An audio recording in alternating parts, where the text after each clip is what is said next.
So ते script येतं. Anyway back to the point, ते स्क्रिप्ट स्टडी टेबलवर येतं आणि मग ते स्क्रिप्ट आहे ना ते फक्त स्टडी टेबलवर नसतं. मग ते पहिल्यांदा वाचलं जातं. कधी कधी 2च सीन वाचले की शांत बसायचं, जायचं इकडे तिकडे, परत पुढचं पान येतं, परत एखादा सीन वाचला, जायचं यायचं. इथे लुक टेस्ट होत असतात इकडे, पण ते स्क्रिप्ट सतत तू अख्खं एकाच वेळेस वाचत नाही की हातात आलं पहिल्यांदा ते झालंय ना सगळं. पहिल्यांदा स्क्रिप्ट साईन झाल्यानंतरच सांगते. वेन स्क्रिप्ट कम्स, म्हणजे असं घरी तुमच्या हातात कॉपी येते, ती मेलवर नाहीये, ती हार्ड कॉपी तुमच्या हातात येते. मी तेव्हाची गोष्ट सांगते. सो ते येतं आणि ते ट्रॅव्हल होत राहतं. माझ्या घरात मीच स्वयंपाक करते. बाई वगैरे वी बोथ कुक. माझा नवराही कुकिंग करतो आणि मीही कुकिंग करते. बाई आता सध्या मी असं लावलेली नाहीये, कारण कुठली बाई काय व्हायब्रेशन आमच्या मुलीला कायला घालणार, हा मला कन्सर्न. पॉझिटिव्हिटी हा मला कन्सर्न आहे. ती कुठनं तरी घरातनं नवऱ्याने छळलं, ह्याने असं झालं तसं झालं आणि ती येऊन तिकडे ते खाणं बनवणार. We don't want. Energy pass होते ना ते अन्नामध्ये खूप एनर्जी पास होते. म्हणजे लिटरली आमच्या घरामध्ये जर मी काहीतरी पिस्ट ऑफ मूड मध्ये असेल, आय नेव्हर कुक. माझा नवरा येईल तो म्हणतो की ओके आज मी संभाल राहू असं म्हणून. तो जर काही मूड मध्ये असेल तर मी 1 मिनिट आप घुसना मत किचन है, मुझे पाणी भी पिने के लिए मत देना. That is very important. तुमच्या काय थॉट आहे आणि तुम्ही ते ड्रिंक करताय, काय थॉट आहे आणि तुम्ही खाताय, you know, don't take casually all this things. मला असं वाटतं ह्या खूप महत्वाच्या गोष्टी आहेत. सो जेवण कर, स्वयंपाक बनवताना, आणि स्वयंपाक बनवणं ही अत्यंत काय म्हणते अशी छोटीशी गोष्ट आहे यार. जस्ट 1 hour फटाफट बनवून. आणि I am a speedy girl. म्हणजे मला जर कुणाचं 120 स्पीड असेल, माझा 280 स्पीड असतो. आय नो मल्टीटास्किंग मला आवडतं.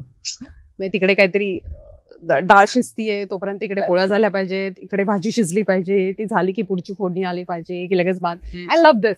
And I love the sound of जेवण बनवतानाचं साऊंड पण मला खूप आवडतं. फोडणीचा आवाज, शिशीचा आवाज, पोळ्या भाजतानाचा स्मेल, भाकऱ्यांची थपथप, शिट्टीचा आवाज. That's so beautiful. आणि it's a meditation. Cooking is meditation.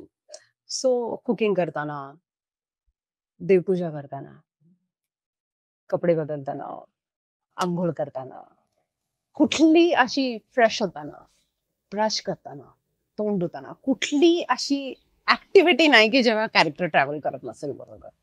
सतत विचार करत राहतो. दॅट इज रियाज. फक्त विचार करता पात्राबद्दल, फक्त विचार करता पात्राबद्दल. तू परफॉर्म करून बघते का? नाही असं काहीच नसतं. विचार करायचा असतो फक्त पात्राचा. उदाहरणार्थ आता माहित असलेलं पात्र, चला कॅन्डल मार्च मधली शब्बू. ती शब्बू अशी आहे की शी इज द वन जी म्हणते की तू लड़की को छू के देखना, ऐसे ही लगा था कि जब तू उसको छू रहा था तो इसको छुएगा तो भी ऐसे ही लगेगा का. हे काय टेम्परामेंट आहे. एक आई आपल्या स्वतःच्या मुलीला बापासमोर येते आणि बोलते त्या रेप केलास ना तिच्यावर, तर तू हिला पण टच केल्यावर असं वाटतं का. ही काय सायकी असेल, ही कशामुळे तयार झाली असेल. उगाच लेखकांनी लिहिली आहेत वाक्य बोलायचे नसतात.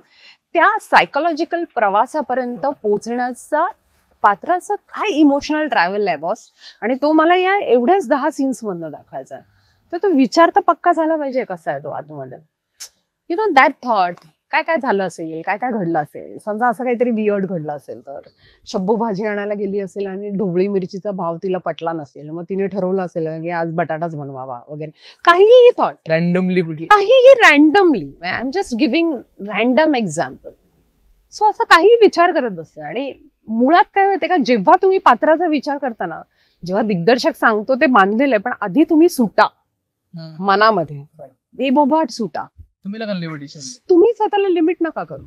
तुम्ही सुटा. तुम्ही कुठेही ट्रॅव्हल करा, तुम्ही कसेही ट्रॅव्हल करा, काहीही करा तुमच्या पात्राच्या त्या सगळ्या कक्षेमध्ये. तो आहेच की बांधायला तुझ्याकडनं. आधी सुटा. तर नाही म्हणण्याच्या भीतीने एक्सप्रेस होण्याचा कशाला थांबताय. तो म्हणेल की दिग्दर्शन नाही, पण आधी एक्सप्रेस तर करा. आधी ते आतमध्ये आणा ना. मला विचार जरी करते ना तरी मला असं वाटतं की ओ my God, now what next. असं करून आता मी जी फिल्म शूट करते ना हिंदी, तर जो आकाश नावाचा डिरेक्टर आहे, त्याने ना त्याचं एडिट बांधलेलं आहे. म्हणजे त्याचं एडिट माहितीये त्याला. अच्छा, एडिटच आधी माहितीये त्याला सिनेमा. हा शॉट इतकाच लागणार आणि त्याच्यानंतर कट त्याला माहितीये. त्यामुळे मला स्कोप नाहीये. तर तो मला सारखा म्हणतो की स्मिता जी एडिट, मैं कहती हूँ तुम 1000 बार हाँ बोल, मुझे करने के लिए तो तुम 1000 बार ना बोल, वाह, और तुम्हारे हर ना को मैं सुनूंगी. शायद अलग एडिट लग सकता है. हाँ, मैंने कहा तुम्हारी हर ना को मैं सुनूंगी, हम्म. लेकिन एक हाँ मेरे हाथ से छूटना नहीं चाहिए. वाह. तर तो असं बघून तो म्हणतो की मैं क्या बोलूं हम्म. आपको, आपको ना बोलने का मन भी नहीं करता. हो, आणि एखादा असा ऍक्टर की जो स्वतःहून देतोय, स्वतःहून तो काहीतरी ट्राय करतोय वेगवेगळे ऑप्शन्स, तर बट तुमचा इगो क्लॅश नाही झाला पाहिजे ज्याला डिरेक्टर म्हणतो ना, कारण की तो वेगळ्या अँगलने बघत असतो ना. सो ते पण नाही झालं पाहिजे, आणि ते माझं होत नाही. तो सटासट बोलला की ना ना ना नाही नाही ना, हा हा सही सही आहे, हा देखो अभी ये असं करत. पण ती तुमची प्रक्रिया पण थांबवली नाही पाहिजे, कारण की ते जरा कमर्शियल सेटअप मधलं सिनेमा आहे, तो वेगळ्या धाटणीचा सिनेमा आहे, त्यामुळे त्याचं एडिट इतकं पक्क असणं आणि हे असणं गरजेचं आहे. सो एनिवे, या सगळ्या गोष्टी आहेत ना या पात्राच्या, या तुमच्या बरोबर ट्रॅव्हल होत. राईट. सो हा जो स्क्रिप्ट जेव्हा ती येते आणि सिनेमाच्या फ्लोअर पर्यंत आपण जेव्हा जात असतो, तेव्हा तुमच्या आत्म्याला नाटकाची रिहर्सल लागली असते. हो. हा जो रियाज आहे ना, यांच्या नाटकात तुम्हाला ती 30-30 दिवस 28-28 दिवस रियाजाची सवय आहे. ती इथे आली काम, and that is the beauty in journey. जो ऍक्टर थिएटर करून जो सिनेमा करतो, पण त्यालाच सगळ्याला मिनिमलिस्टिक करायचं, त्याला सगळ्याला मिनिमलाइज करायचं. मला तो पॉईंट खूप आवडला की मी तुला प्रश्न केला होता की तू प्रॅक्टिस करते का, तू म्हणली नाही नाही नाही. तर मला पॉईंट खूप आवडला की आधी सायकोलॉजी आणि कॅरेक्टरची किती व्याप्ती आहे ते बघितलं पाहिजे, आणि नंतर मग आपण प्रॅक्टिस. हे बघ, जर तुम्हाला आतमध्ये माणसाचा मेंटल ट्रॅव्हल माहिती आहे ना, तर फिजिक आपोआप सच अ व्हल्नरेबल थिंग.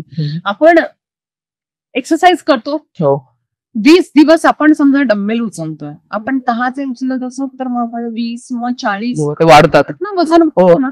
शरीर इतका अडॅप्ट आहे, आपल्या शरीरात इतकी व्हल्नरेबल गोष्ट कुठेही नाहीच आहे. मला हसायला येतं जेव्हा लोक म्हणतात मी माझ्या बॉडी लँग्वेजवर हे काम केलं, माझ्या बॉडी लँग्वेजवर ते काम करतात. If your mind is correct, body will automatically response होते. If your thoughts are flexible, your body is flexible.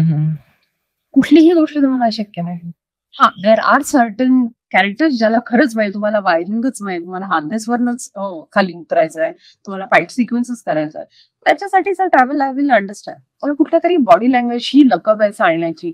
तुमचा माइंड करेक्ट ठिकाणी आहे ना, तर तुमचा पाय लिम्प होणार, म्हणजे तुमचा पाय लिम्प होणार. राधाकाचा पाय लिम्प होतो कुंभ शरीरामध्ये. राधाका वाकलेली आहे, शिवक थोडीशी वाकून चालतीये. राजीवने प्रश्न विचारला की तू वाकून का चालतीये, म्हटलं माहिती आलं आपोआप होत आहे. तो विचार, कारण की यार आयुष्यातले अनुभवच इतके घेतलेले आहेत. गावाकडची बायका हो, इथली बायका हो, तू इथल्या 60 वर्षाच्या बायका होतील, 40च्या तरुणींना सुद्धा अशा थोबाडात मारतील इतक्या मेंटेन झाली अशा आहे. पण गावाला एकांची 40ची बायका तुम्हाला 50-55 वर्षाची काम करून राबून कष्ट आहे, सगळं आहे.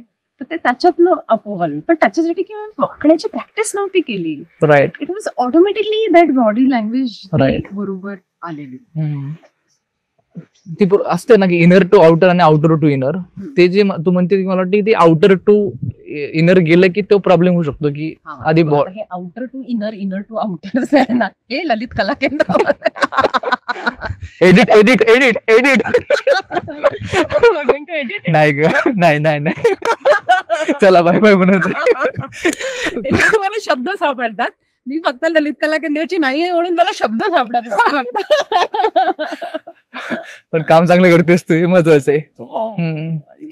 मला वाटतं काम चांगलं करणं हे खूप महत्वाचं आहे. मला असं वाटतं की कुठल्याही व्यक्तीला हे बघ, आता मी तुला सांगते, इन्स्टिट्यूशन तुम्हाला काय करते.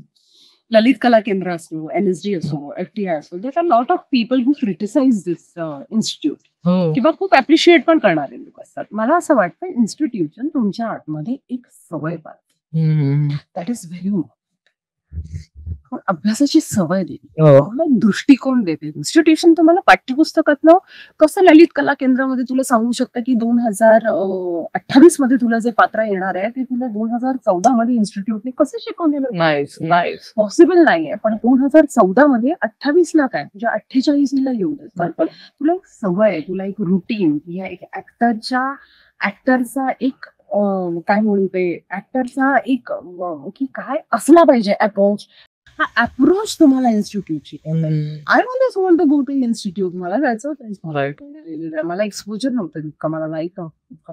पण मी जर कुठल्या इन्स्टिट्यूट मध्ये असते तरीही मला असं वाटतं की मला फायदाच आहे हो. ना. आणि अप्रोचेस तू जे म्हणले ते आलेलंच आहे. तो अप्रोच तुम्हाला एखादी इन्स्टिट्यूट तुम्हाला 10 वर्षाच्या अनुभवाचा अप्रोच आहे तो तुम्हाला 3 वर्षात देत असेल, why not? It is very good. तुझ्याकडे आता जो अप्रोच आला तो कसा तो किंवा काय पद्धतीने केला? तुला डिरेक्शन नव्हतीच त्या अर्थाने, वेगळ्या अर्थाने. माझा अनुभव माझा, पण मुळात अप्रोच मला माझ्या शिक्षणाने दिलेला आहे. अभ्यास तू बोलले करावा लागतो. आणि दुसरी गोष्ट, आय एम गुड लिसनर. खूप ऐकते मी. आता जरी तुझ्याशी खूप बोलत असेल किंवा खूप साऱ्या इंटरव्ह्यूज मध्ये खूप बोलत असेल तरी मी खूप वेगळ्या व्यक्तींना, मोठ्या व्यक्तींना, मी को ऍक्टर काहीही कामाबद्दल किंवा कॅरेक्टर बद्दल सांगत असेल ना, मी पिन ड्रॉप सायलेन्स मध्ये जाते. And I listen start to end. कुठे फुल स्टॉप आलाय, कुठे स्वल्पविराम आला, कुठे, मी सगळं ऐकते. It is very important you listen. म्हणून आपल्याला आपल्या संस्कारामध्ये बोललं गेलेलं आहे की रिस्पेक्ट एव्हरीवन. रिस्पेक्टला त्यांनी शब्द रिस्पेक्ट असा वापरलाय. पण वी हॅव टू लिसन. समोर आतलं बंद करून समोरच्याचं ऐकलं ना, खूप साऱ्या गोष्टी सॉर्ट होतात.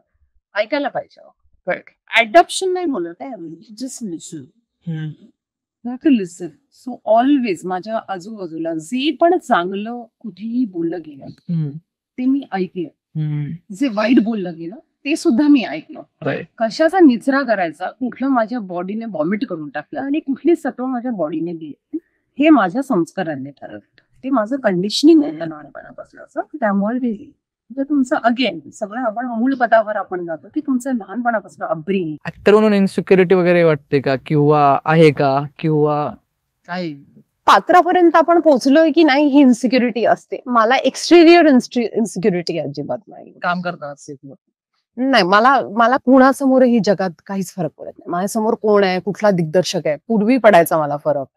मी एखादा थोडस बोधरेशन मध्ये यायचंय किंवा बापरे हे करू का नको, ते करू का नको. And then I realise, after a point I realise की हे माझ्या आतमधल्या प्रोसेसला किल करतात. मला जे एक्सप्लोअर करायचंय ते एक्सप्लोअर मी करत नाही, कारण की ही अननेसेसरी एन्झायटी मी माझ्यामध्ये कॅरी करते. तेव्हापासून ते बंद केलेलं आहे. आता मला काहीही फरक पडत नाही. आता कुठलाही दिग्दर्शक माझ्या समोर येऊ देत, कुठलाही विचित्र ऑड जो सो कॉल्ड अनप्रेडिक्टेबल नट आहे किंवा नटी आहे, टँट्रम्स असतील किंवा तिचं काही असेल, मला काही बरं. तुम्ही माझ्या समोर डोकं आपटा, मला फरक पडणार नाही. शून्य. मी त्या वेळेला दगड असेल. And that is what the working wife. तुम्हाला तुमचा वर्किंग वाईफ स्वतः टिकवायचा असतो. पहिल्यांदा आतमधल्या वर्किंग वाईफ कधीही बाहेर नसतो. पहिल्यांदा वाईब आपल्या आतमध्ये सेट करायचा असतो की आता माझी काय मनोवस्था. You have to be stable when you are going on floor. You have to be very confident, stable. कारण तुम्ही इतका रियाज केलेला आहे, इतके दिवस ते पात्र आहे, तुम्ही उठून डायरेक्ट हा आता काय सीन आहे वगैरे असे नाही जातात ना. तुम्हाला माहितीये तुम्हाला काय करायचंय. तुमचं ठरलंय, तुमच्या दिग्दर्शकाबरोबर तुमच्या सिटिंग झाल्या. कसली एन्झायटी, कोण आहे समोर त्याची काय एन्झायटी, शून्य एन्झायटी. काहीही फरक पडला नाही पाहिजे आणि नाहीच पडला पाहिजे. माझं असं म्हणणं आहे कुठल्याही, आणि याच्यामध्ये ज्युनियर आणि सिनियरिटीचा मामला नाहीये, याच्यामध्ये कुणाच्याच समोर काही परफॉर्म करताना कुणालाही काही करायला पाहिजे. This is the basic working vibe I can see सगळ्यांदा फर्स्ट. आणि मला शून्य फरक पडतो. सो मग जेव्हा तुमच्या आतमध्ये ही स्टेबिलिटी असते ना, मग कसली इन्सिक्युरिटी असते. दुसरी इन्सिक्युरिटी असते that your life is where going on. तर मला शून्य फरक पडतो दुसऱ्यांचा. एकतर मला दुसऱ्यांच्या आयुष्यात काय घडतंय हे जास्त माहिती नसतं, खूप कमी माहिती असतं मला. आणि मी very less updated and that is very good. माझ्या ज्या इन्स्टाच्या रील्स वगैरे आता मला खूप ओरडायला लागले बनवायला इन्स्टाच्या रील. पण तारच ही नवऱ्याला म्हणत होती की I think I will going to delete the Insta as soon as possible. Because Insta हे मीडियम आहे की तुम्हाला लोकांच्या आयुष्यातलं काहीतरी अशा क्लिक मध्ये कळतं, and which is not good. Personal नाहीये ते, बरं नाहीये फार. तर एकतर मग माझा नवरा म्हणाला की उसका एक करो ना, तुम्हारा पोस्ट ना डालो और तुम छोड़ दो बाकी. मैंने कहा पण लिंक लग जाता है, आप अपना पोस्ट डालते हो एंड इट हॅपन्स. मी खोटं बोलणार नाही. मी चहा पितोय आपण आणि पटकन आपण स्क्रोल करायला लागतो. सो नाव आय रिअलाइज की दिस इज हॅपनिंग. कारण की पूर्वी माझ्या हातात फक्त फोन आला की तो फोन घेणे आणि ठेवणे, आणि माझे जवळचे जे मित्रमैत्रीण आहेत त्यांचे मी बाय हुक और crook, I told you that I have tremendous importance for my friends, my family. माझे आई वडील, माझा भाऊ बहिणी, माझी सासरकडची, ह्यांचे फोन कुठल्याही परिस्थितीत मी उचलते बिकॉज दे आर प्रायोरिटी. मला माझ्यासाठी प्रायोरिटी आहे. मी काही मीटिंग मध्ये असेल तर मी बात करू, कुछ अर्जंट नाही आहे. आय विल ऑलवेज, मला असं वाटतं की कुणाकडची जर कुणाची जेन्युइन इमर्जन्सी आहे ना तर I have to be there, I have to attend. असा कसा मी ही इमर्जन्सी नाही असा कॉल रिसीव्ह करू, ही काहीतरी माझी वैयक्तिक हे आहे, माझं वैयक्तिक काहीतरी ह्याच्यामध्ये थॉट प्रोसेस आहे. बट अदरवाईज फोन माझ्या हातात नसते. जो आता मागचा 1-1.5 महिना जेव्हा मी कॉन्स्टंट रील टाकतेय तेव्हा माझ्या लक्षात आली की 15 रील बघते रे मी सलग. असं बघते 1, 2, 3, 4, 5, 6, 7, 8, 9, 10, 11, 12. मला फक्त एक पोस्ट टाकायचे ते ठेवायचा होता. So this is what happen. So ते बंद करायला पाहिजे. हे आता एक टॉक्सिक आहे माझ्या आयुष्यामध्ये. अदरवाईज मला खरंच genuinely I don't and I love to appreciate people. मला कुणाच्याही अचीवमेंट ज्या आयुष्यामध्ये असतात ना त्या सेलिब्रेट करायच्या वाटतात. मला असं वाटतं की दिस इज गुड थिंग. कारण की इमॅजिन कर, मला जर अचीवमेंटसाठी इतकी आयुष्यामध्ये वाट पाहावी लागली असतात तर प्रत्येकाचा प्रवास आहे ना यार, त्याला ते त्याचं छोटंसं अचीव करेपर्यंत त्याला किती एक फिल्म बनते. कोणीतरी असं फिल्मच्या स्क्रीनिंगचा आपल्याला मेसेज पाठवतो. जस्ट इमॅजिन त्याने 2-2, 3-3 वर्ष स्ट्रगल केलाय रे ती फिल्म बनवायला, आणि तो त्याला असं वाटतंय की मी त्याच्या आनंदामध्ये सहभागी आहे. किंवा तो ऑनर इट यार, we have to honour it. कारण की प्रत्येकाला ती उभं नसते ना, वी हॅव टू ऑनर. मी कधी कुठलं स्क्रीनिंग अर्धवट सोडून आयुष्यामध्ये बाहेर नाही आली. Never ever in my life. कारण की असं होऊच शकत नाही की कुठल्या फिल्म मधले एक काहीतरी युनिक गोष्ट बरी नसेल. Whatever it is, otherwise don't watch it. Go say hi hello, मी माझी फिल्म वैयक्तिक जाऊन वेगळी बघेन, माझ्याकडे वेळ नाही आहे. पण अर्धवट कधी बघून येत नाही. डिसरेस्पेक्ट पण आहे ते एका प्रकारे. डिसरिस्पेक्टफुल आहे, खूप डिसरिस्पेक्टफुल आहे. And I don't do it मी कधीच हे करत नाही. असं डिसरिस्पेक्टफुल मी कधीच वागत नाही. आणि that is very important. So मग काय आजूबाजूला इन्सिक्युअर असण्याचं नाही लक्षात. तुला 2 हात, मला 2 हात. तुला 2 पाय, मला 2 पाय. तुला 2 डोळे, तुला 4 दिलेत का? नाही. तुला काय 8 कान दिलेत? तुला बुद्धी दिली, मला बुद्धी दिली. तुला वापरायला जास्त येते कारण ते तुझं कंडिशनिंग आहे ना. मला कमी वापरायला येते, हा तुझा कसा काय प्रॉब्लेम? नाही इक्वली आपल्याला.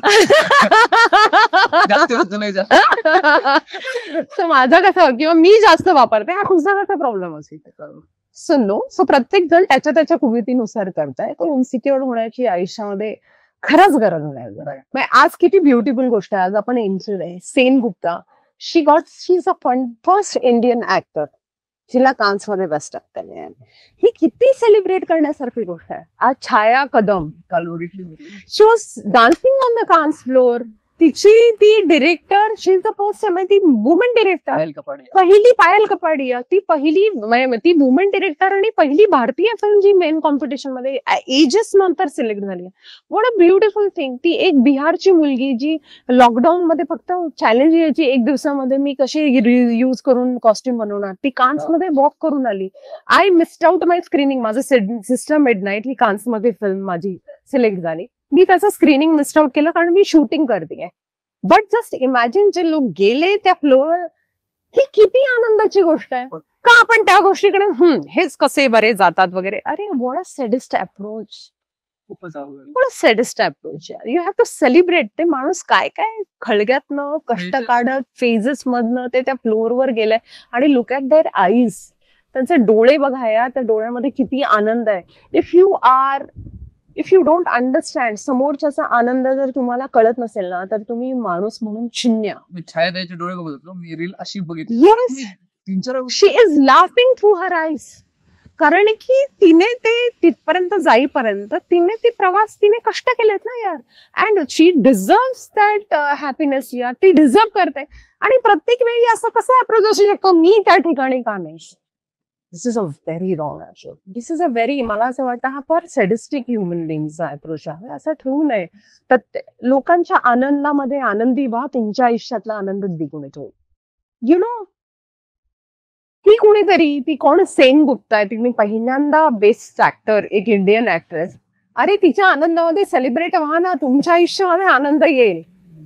Y you are inviting negativity inside you. I am not saying तुम्ही असं करताय. जर असा अप्रोच कोणामध्ये असेल तर तो that is very important. And it is very important की जागतिक स्तरावर जेव्हा आपल्या इथल्या कुठल्याही ऍक्ट्रेस, कारण की there is lot of hurdles यार. खूप सारे प्रोड्युसर्स आहेत जे इथे सर्व्हाइव्ह होण्याचा प्रयत्न करतात. खूप सारे प्रोड्युसर्स आहेत त्यांना काही पडलेली नाहीये इंटरनॅशनल प्लेटफॉर्मची. त्यांना असं वाटतं इंडिया में मेरा फिल्म बॉक्स ऑफिस पे चले, ये चले. इंडिया में बॉक्स ऑफिस में क्या चल रहा है मुझे पता नहीं. OTT कौन से प्राइस में मेरा फिल्म ले रहे पता नाही. ते जेव्हा या सगळ्या बेसिक नेसेसिटीज मध्ये धरतायत, तिकडे कुठनं तरी मार्ग काढून लोक काहीतरी रिप्रेझेंट करतात, लोक काहीतरी करण्याचा प्रयत्न करतात. ही खरं तुमच्यासाठी तयार केलेली पायरी आहे.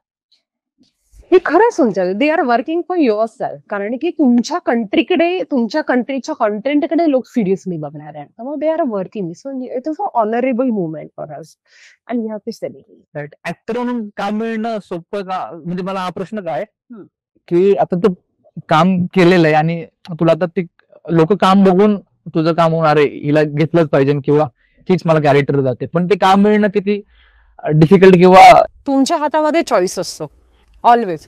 मला पण आत्ता 8 दिवसापूर्वी मी असा प्रोजेक्ट शोधलेला आहे की ज्याने माझी मर्सिडीज बेन्स किंवा ज्याने माझी हे येण्यातच थांबेल घरातनं कदाचित. तो प्रोजेक्ट केला असता तर कदाचित ते आली असती, कदाचित ते सगळं झालं असतं. पण माझं मन म्हणत नाहीये, फक्त माझा चॉईस आहे. हा योग्य आहे का अयोग्य आहे हे कोणीही दुसरी व्यक्ती ठरवू शकत नाही, कारण तो मी माझ्या आयुष्यासाठी घेतलेला चॉईस आहे. त्यामुळे whatever you are, the kind of work you are getting, त्यातलं चांगलं काम कदाचित तुम्ही सोडताय, बरोबर काम तुम्ही घेताय का नाही घेते, हा इंडिव्हिज्युअली त्या व्यक्तीचा डिसिजन आहे. त्याला कुठलाही असा एक युनिव्हर्सल काही लाईन किंवा युनिव्हर्सली हे करेक्ट आहे असं नाही. ते व्यक्तिपरत्वे बदलत जातं. मी माझ्या आयुष्यातल्या चांगल्या आणि वाईट निर्णयाला फक्त आणि फक्त मी जबाबदार आहे. परिस्थितीने मला डेफिनेटली काही फिल्म्स असं वाटूच शकतं मला की अरे ह्या फिल्म्स माझ्याकडे का नाही येते, त्या फिल्म माझ्याकडे का नाही येते, पण त्याची उत्तरं देण्यासाठी कुठला फेस नाहीये. दिस इज अ ट्रॅव्हल. हा एक ट्रॅव्हल आहे. त्याच्यामध्ये तुम्हाला उत्तर मिळेल की या फिल्म त्यावेळेला का आल्या. कदाचित माझा अप्रोच करत नसेल, कदाचित मी त्या लोकांकडे पोहोचले नसेल, कदाचित दुसरी व्यक्ती त्या लोकांपर्यंत ती पोहोचली, ते एफर्ट्स टाकलेत, माझे कुठेतरी एफर्ट्स कमी पडले असतील, कदाचित माझे कुठल्या तरी सेक्टरमध्ये एफर्ट जास्त होते. So that's why I am newer. So these all things are very, त्याला काहीतरी युनिव्हर्सल कुठली लाईन नाही. 10 स्क्रिप्ट आले तर त्यातून नाही असं काही खूप वाढलेलं नाहीये प्रमाण. फक्त एवढं आहे की माझ्याकडे जास्त स्क्रिप्ट येतात तर चांगल्या. I got very good audition. नाही केलं का स्क्रिप्ट? हो केल्यात काही, अभिमानाने सांगू शकते. केल्यात काही, खूप नाही पण काही. येस डेफिनेटली केल्यात. मी कामं खूप डिनाय केली आहेत. काही कामं मी डिनाय केली आहेत की जी मला असं वाटतं की ऍक्टर म्हणून ही मला एक्झॉस्टिंग असतील, किंवा मला असं वाटलं की माहित नाही मला त्यावेळेला असं काय वाटलं की my instinct was saying that this is not for me. हे असं झालंय. आणि काही कामं मी अशीच घेतली आहेत. म्हणजे मी का घेतली नाही, काही कामं तर मी आउट ऑफ इमोशन्स घेतली आहे. अच्छा. कुठला एक दिग्दर्शक आलाय आणि त्याने त्याच्या आयुष्याची इंटेन्सिटी सांगितली आणि मी अशी ही फिल्म करायला जातोय, म्हटलं की चल माझ्या असण्याने तुला काहीतरी होणार आहे तर आय एम देअर, अशी घेतलेली आहेत. दरच वेळेला कॅरेक्टर असं नसतं, ते पॅरामीटर्स दरवेळेस बदलत जातात. I am a human being, I think like human being. So some decisions I have taken wrong, some decisions I have taken good decisions. Right. चांगले डिसिजन्स घेतले तू. राईट. जसं काय ड्रीम चक दे इंडियाची मी ऑडिशन पण दिली नाही. मला असं वाटलं मूर्ख आहे का, कशाला कॉल करेल मला यश, ठेव फोन. कारण मला तेव्हा माझ्यावरच विश्वास नव्हता की त्याच्यासाठी मला ऑडिशन येईल. असंही मूर्खासारखे मी हे केलेलं आहे की आपण जेव्हा इनिशियल फेजला असतो तेव्हा असं वाटतं की मी ह्या प्रकारचं कॅरेक्टर करेन किंवा असं करेन. असा चॉईस काही तुमच्या हातात नसतो. तुमचं करिअर घडत जातं. तुम्हाला डिरेक्टर तुम्हाला त्याच्यात बघतात, गोष्टी घडत जातं. मला असे काही डिरेक्टर मिळालेत जे पळून माझ्या मागे आलेले आहेत आणि मला त्यांनी कामं दिलेली आहेत. आणि असे काही डिरेक्टर्स आहेत ज्यांनी मला आजपर्यंत कामं का नाही दिलेले आहेत असा पण मला प्रश्न पडावा. But I am travelling. That's it. आणि जेव्हा स्टार्टिंगच्या आता पण ऑडिशन देते. हो म्हणजे काय, हा तर ऑडिशनचाच प्रश्न आहे की ऑडिशन देताना काय, आता मी ऐकतात माझी एकदाही आहे, मी अत्यंत घाणेरड्या ऑडिशन्स देते. कारण की मी प्रोसेस मला माहीत असणं फार गरजेचं आहे. त्यामुळे मला ऑडिशनला त्याचा आगापिछा माहीत नसतो, त्यामुळे मला कळत नाही ऑडिशन. पण माझं सिलेक्शन का होतं हेही मला माहीत नाहीये. पण मला असं वाटतं की जर हा सीन आहे, हा सीन सिनेमामध्ये असा होता आणि या ऑडिशनवर मला सिलेक्ट केलं गेलेलं आहे, तर मलाच आश्चर्य वाटतं की ओ समथिंग इज अच्छा. डेस्टाईन. पण तू ऑन दी स्पॉट आलेल्या स्क्रिप्ट नाही केल्या, म्हणजे तुला मी ऑन दी स्पॉट भेटलो आणि म्हणलं की ताई उद्या शूट आहे, नाही, असं तर मला नाही आलं काही. असं? नाही आलं मला कधीच, असं काही काम नाही आलंय अजूनपर्यंत तरी नाही आलंय. किंवा आल्यावर घेशील का, किंवा तुझं प्रिपरेशन कसं? का नाही घेणार? जर चांगलं असेल तर का नाही घेणार? ते पण वेगळं असेल. स्पॉन्टेनियस काम करण्याची पण पद्धत वेगळीच आहे. वेगळीच आहे स्पॉन्टेनियस काम करण्याची पण पद्धत. Why not? I will take it. Definitely I will take it. ते पण काहीतरी वेगळंच असेल. ऍक्टर म्हणून अजून कुठल्या स्किलवर तुला वाटते काम करावं, किंवा lot of skill. I am in the, मला माहित नाही आता काय, कारण की मी पूर्वी पण काम करत असताना असा कधीच चान्स नव्हता माझा की मी माझ्या स्किल्सवर काम करते. हे आपोआप कळत गेलं. आता मी बघताना ओ माय गॉड असं. I am talking about past.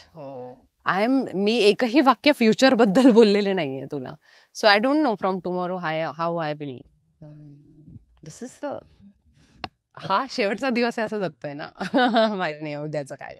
ताई जेव्हा ऍक्टिंग मध्ये गॅप पडतो, कारण आता तू म्हणले की मी 10 वर्ष तिला देणार आहे जिजाला, म्हणजे मी काम करणार नाही असं नाहीये, मी चुझी राहणार त्या पिरियड मध्ये. बाकी मग किंवा स्टार्टिंगच्या पिरियड मध्ये, मधल्या पिरियड मध्ये जेव्हा गॅप पडला असेल तुला कुठल्या फेज मध्ये, तेव्हा परत ऍक्टिंग करताना किंवा कॅमेरा ब्युटिफुल असतो गॅप. ऍक्टरला मध्ये गॅप घ्यावाच लागतो. जिजाच्या वेळेला मी 2.5 वर्ष गॅप घेतला होता. 8 महिन्याची असताना जिजाने 2.5 वर्ष नाही, 8 महिन्याची असताना जिजाची शेवटचं काम केलं होतं मी, अनंत महादेवानांची फिल्म. तेव्हा 8 महिन्याची प्रेग्नेंट होते मी. आणि जिजा 4.5 वर्षाची असताना, म्हणजे 5.5 महिने आणि 8.5 महिन्याचाच गॅप घेतला होता मी. खरं 8.5 महिन्याचा गॅप घेतला असेल. तर Joram is my best work. After gap तुमच्या आतमध्ये गॅप फार गरजेचं. गॅप मध्ये काय रिअलाइज, किंवा ते इनडायरेक्टली असेल कदाचित, पण ऍक्टर वाचत असतो तुम्ही आयुष्याकडे बघत असता. आता नेहमीच काही तुम्ही अभ्यास करत असता असं नाही ना. तुम्ही आयुष्य जगत असता. जगण्यातनं पण तुम्ही खूप काही शिकत असता. आणि बाळाला जन्म देणं हा बाईच्या आयुष्यातला दुसरा जन्म असतो. हे कितीही लोक या वाक्यावर हसले तरी जेन्युनली तो दुसरा जन्म असतो. It is not about the physical changes, it is about the mental changes, the responsibility that comes, the Joy of creation, एक जो असतो. आणि बाईला थोडासा इगो असतोच ना त्या बाबतीतला. मी 9 महिने पोटात सांभाळले वगैरे, अशा नवऱ्याचं कर्तृत्व तर आपण नाकारतोच काय. Sorry for that. Sorry for that. माझ्या नवऱ्याला माझ्या नवऱ्याला प्रचंड त्रास झाला होता की त्याला 8.5 महिने त्रास होत होता त्याला खरं तर, वेन द बेबी. कारण की मी सतत म्हणायचे ओ ये अभी लात मारा, ये अभी ये किया वो किया. वो किया how come I take this feeling, ये क्या है, ये मेरे लिए मिसिंग है ये फीलिंग वगैरे, असं तो सतत म्हणायचा. हो, पण माझा नवरा मानलं पाहिजे त्याला. तो 8.5 ते जेवढे पण दिवस बाळ होतं तेव्हापासून he is on toes. He is the best father, he is a family man. कायम माझा नवरा माझ्या कामाला काय म्हणणार.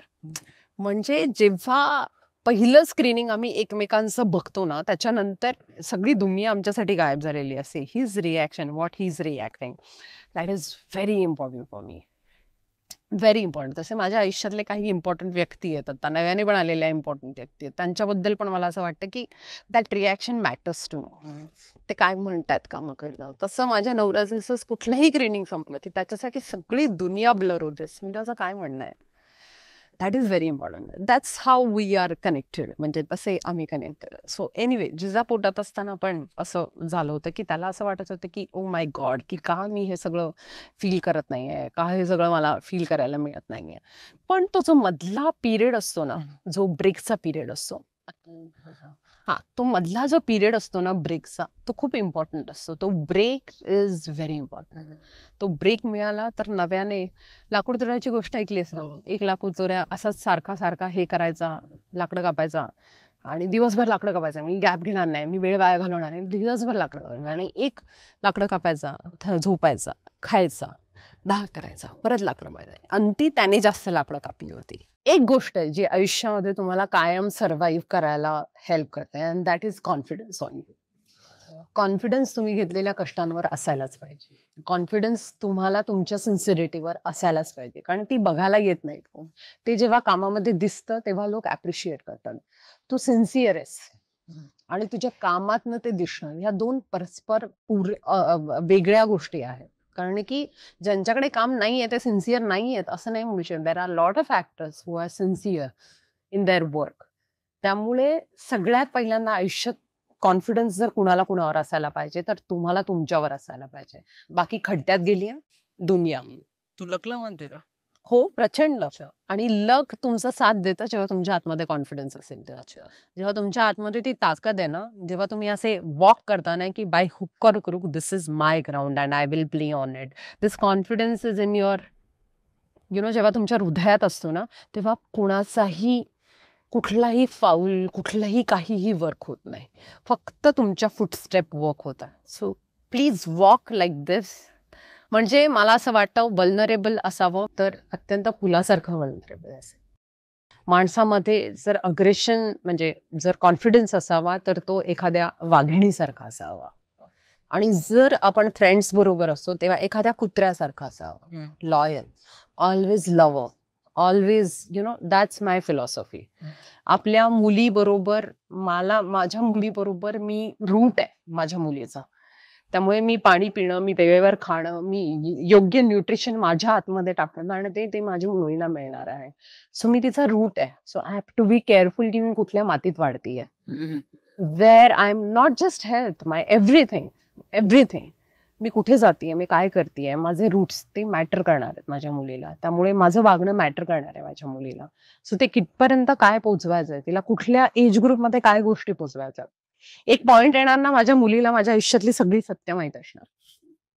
शी इज द वन जिने सगळं आयुष्यातलं माझ्या डिकोड केलेलं असणार. तेव्हा ती मैत्रीण असणार. ती माझी मैत्रीण असणार. I am sure about that.